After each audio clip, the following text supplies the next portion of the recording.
Morning, student. Today, I will discuss here the development of towns and trade during 600th century BC to 600 CE. Here we see from 6th century BC, urban centers emerged in different parts of the subcontinent. भारतीय उपमहाद्वीप के विभिन्न क्षेत्रों में छठी शताब्दी ईस्वी पूर्व से छठी शताब्दी ईस्वी के बीच शहरों का विकास हम देखते हैं। Majority of towns such as Pataliputra जो बिहार की राजधानी है, उज्जैनी मध्य प्रदेश में, कुहार तमिलनाडु में, मथुरा उत्तर प्रदेश में, etcetera they are located along riverine और लैंड रूट्स। ये जितने शहर हम लोग अभी देखे हैं ये या तो नदी मार्ग के ऊपर या लैंड रूट्स जो ट्रेड रूट्स थे उसके ऊपर बसे हुए थे। वोटिव inscriptions give us an idea about town people. ये वोटिव इंस्क्रिप्शन जो रिलीजियस इंस्टीट्यूशन को जो ग्रांट्स दिए जाते थे उसका रेफरेंस हमें वोटिव इंस्क्रिप्शन से मिलता है। इस इंस्क्रिप्शन से भी हमें शहर में रहने वाले जो लोग थे उनके बारे में जानकारी मिलती है। In the towns, different types of people used to live, such as washing folk, weavers, scribes, carpenters, potters, goldsmiths, blacksmiths, officials, religious teachers, merchants and kings। इस तरह हम देखते हैं जब शहरों का विकास हुआ तो शहर में भिन्न भिन्न कार्य को करने वाले लोग वहाँ अपना कार्य कर रहे थे। उसमें हम लोग यहाँ पे देख रहे हैं वॉशिंग फॉग, ये जो कपड़ा धोने का जो काम करते थे,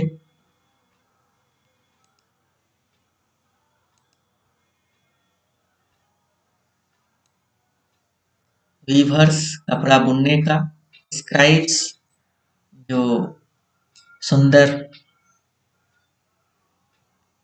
लिखते थे, कारपेंटर्स बढ़ईगिरी का काम करते थे, potters, goldsmith, blacksmith, officials, religious teachers, ये सारे लोग शहर में अपना काम करते थे।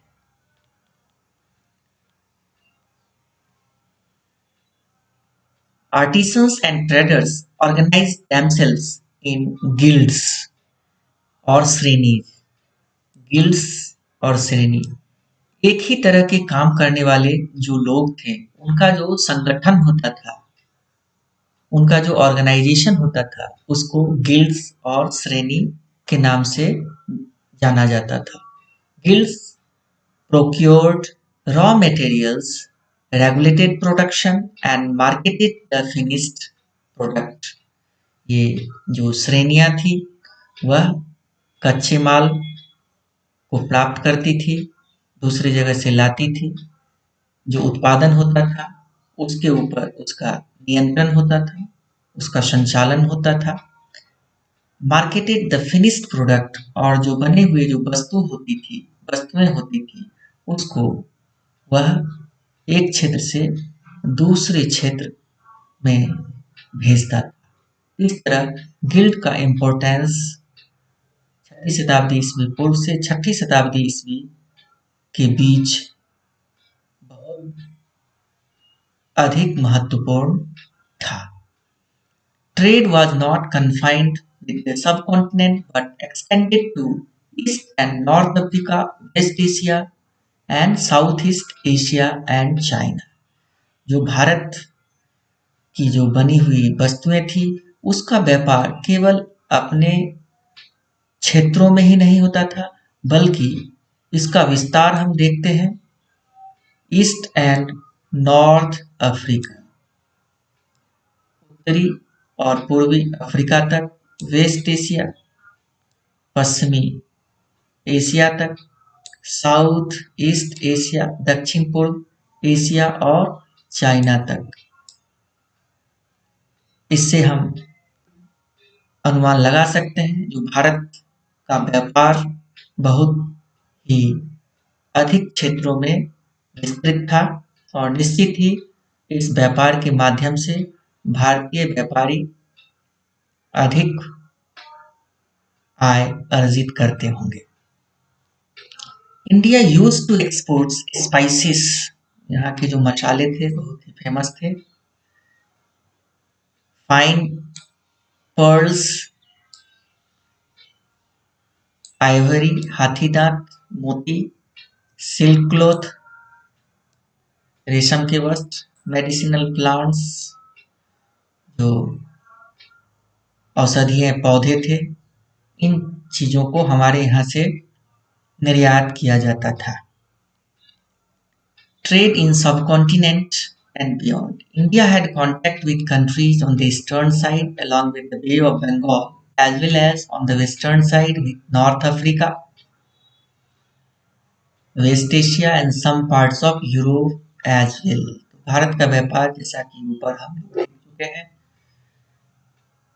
न केवल अपने घरेलू क्षेत्र बल्कि विदेशों में भी इसका प्रसार था। उनमें हम देखते हैं South East Asia, China, North और ईस्ट अफ्रीका, यूरोप के कंट्री तक भारतीयों का व्यापार चलता। Successful merchants were called Masattuvan in Tamil and Setthis and Satthavahas in Prakrit. तो ये टर्मिनोलॉजी का यूज किया गया है मर्चेंट्स के लिए तमिल में, ये प्राकृत में सार्थवा, सेठी। अब हम लोग देखते हैं क्वाइंस एंड किंग्स। जब व्यापार का विकास हुआ तो व्यापार को सुनिश्चित रूप से चलाने के लिए मुद्रा की जरूरी हुई होगी और हम देखते हैं इस पीरियड में सोने, चांदी, तांबे के कई प्रकार के सिक्कों को ढाला गया, उसको जारी किया गया। इसको जारी करने में हम देखते हैं जो उस समय के राजा थे, उस समय के जो व्यापारी थे, कुछ जनजातीय जो राजा थे, उन लोगों के द्वारा भी सिक्के जारी करने के रेफरेंस मिले। Exchange of goods took place through coinage, मुद्रा के आ जाने से अब हम देखते हैं वस्तुओं का विनिमय बहुत ही आसान हो गया। पहले बार्टर सिस्टम के थ्रू गुड्स से एक्सचेंज होता था, लेकिन अब हम देखते हैं क्वाइन के थ्रू अब एक्सचेंज होने लगा है, तो इससे व्यापार में सुविधा भी होगी। पंच मार्क क्वाइंस, ये बहुत महत्वपूर्ण विकास है। Punch mark coins of copper and silver, very very important. यहाँ से आपको 1 नंबर के क्वेश्चन पूछे जाएंगे। पंच मार्क क्वाइंस इस मेटल का होता था, तो ये कॉपर और सिल्वर याद रखेंगे। Punch mark coins. Coins had inscriptions, ये जो पंच मार्क क्वाइंस है इनके ऊपर लेख है, इसके ऊपर चित्र है,